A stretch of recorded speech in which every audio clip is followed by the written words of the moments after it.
घनीभूत हो दक्षिण पूर्व बंगोपसागर अवपातर रूप नेब पर यह उत्तर पश्चिम दिगरे गति कर सामुद्रिक झड़ बा बात्यार परिणत हो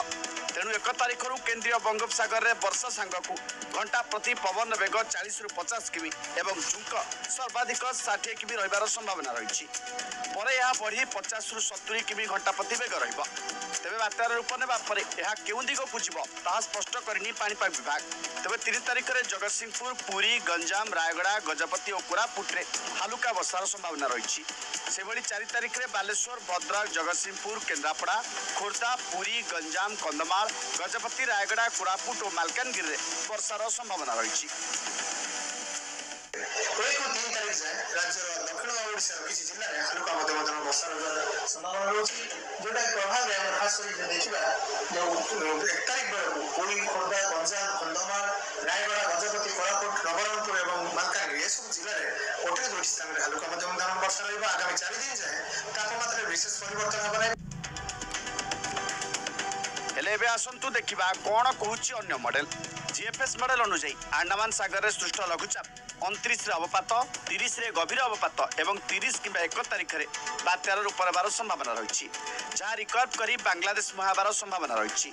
सेपटे ICMWF मॉडल अनुଯାयी सृष्टि होता लघुचाप 30 अवपात डिसेम्बर 1 गभीर अवपात एवं 2 तारिख में बात्यार रूप नेब